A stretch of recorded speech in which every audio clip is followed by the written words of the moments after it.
Have you outgrown your current home or just want to move to a different neighborhood, but you're not sure how to buy and sell at the same time? Well, today on Talk with Tracy, I'm going to give you a few tips to help make that transition a little bit smoother for you.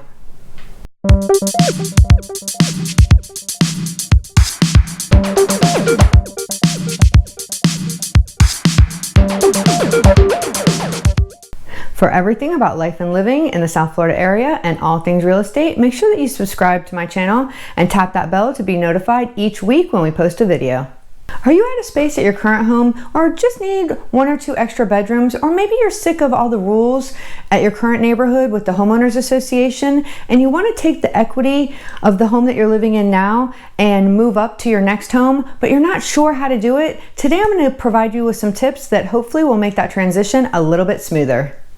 So the first thing that you want to do is you want to make an appointment with a local realtor and have them come out and give you a comparative market analysis or a price evaluation of your home and what it would potentially sell for in today's market. So a lot goes into that, whether you're in a seller's market for your price point or a buyer's market, and the upgrades that you have done at your home at that particular point. So I know that you can go online and you can get a Zestimate of your home, but that's very unreliable. So I highly recommend for you to reach out to a local realtor and have them come over and sit with you and go over a plan and actually tell you what they think your house will sell for in the market that it's sitting in right then. The second thing that you want to do is you want to reach out to your local lender, and also if you don't have a lender, the realtor that you reached out to, I'm sure they'll have references for lenders that they work with, and I'm sure that they could provide you a few references that you could reach out to. But it's very important that you get approval for the next home so you know what you can buy and whether or not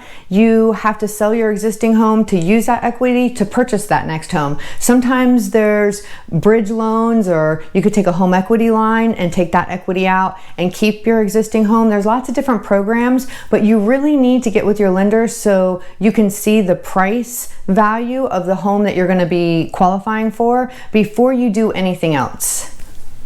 So after you've met with your local realtor to find out what your current home is going to sell for and how much equity you have in that, and you've talked to your local lender and found out what you qualify to purchase your home, your next step is to get the home that you're currently in. If that's what you're going to do, is sell that home to be able to purchase your next home, you need to get that home in the best shape possible before it goes on the market. I previously did a great video on that. It's called Home Staging Tips. So if you haven't done so already, make sure that you check out that video. Also, we'd love to hear your comments below to let us know what you think is the most important thing that you should do to your home before you list it that's going to have the biggest impact without costing a lot of money.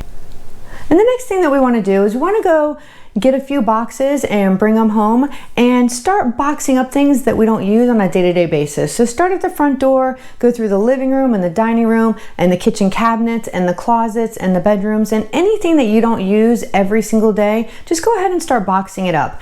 Put those boxes, if you've rented a storage unit, in the storage unit, if you have a garage, and if you don't have a garage or a storage unit, just take those boxes and stack them up against one wall and just start decluttering everything and depersonalize everything. It makes the home appear bigger and show better to the potential buyers, and at the end of the day, the buyers really want to walk in and see a clean, open home so that they can visualize themselves living there.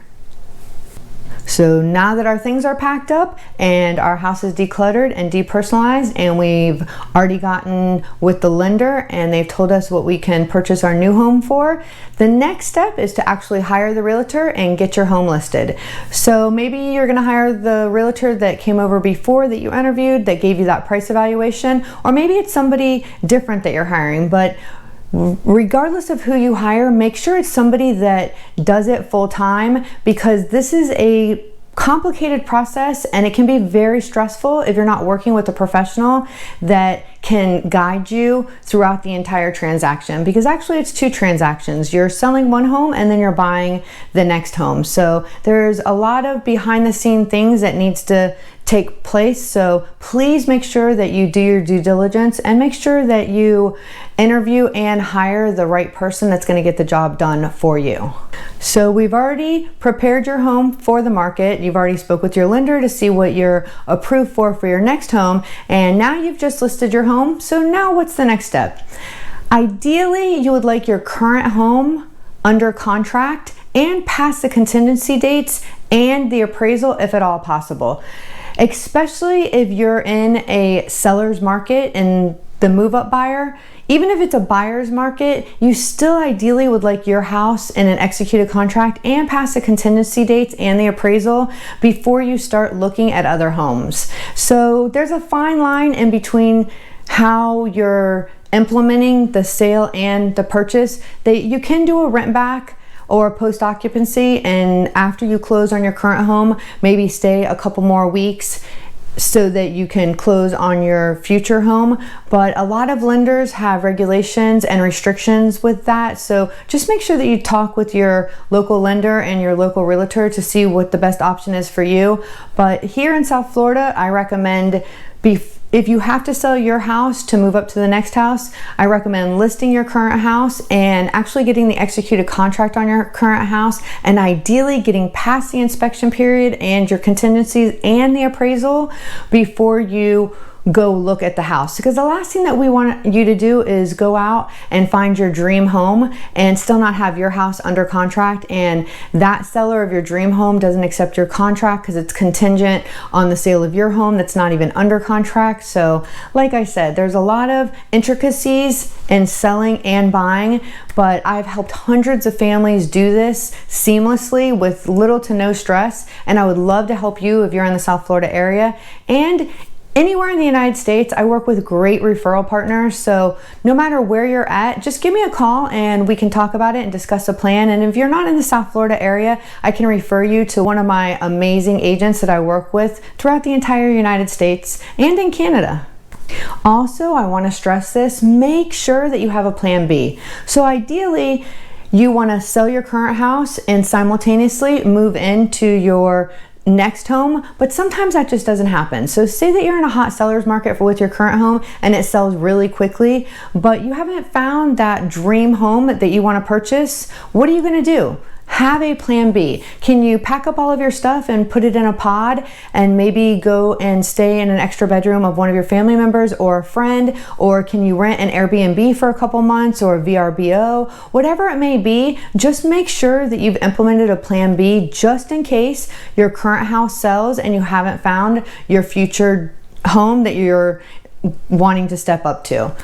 So that's the main thing when I'm helping families. If it doesn't go seamlessly because they haven't found their future home and they don't have a plan B, that's when a lot of the stress can start accumulating and things can go bad really, really fast. So I always recommend the more that you're prepared throughout the entire transaction and before something happens, the better the entire experience goes for all.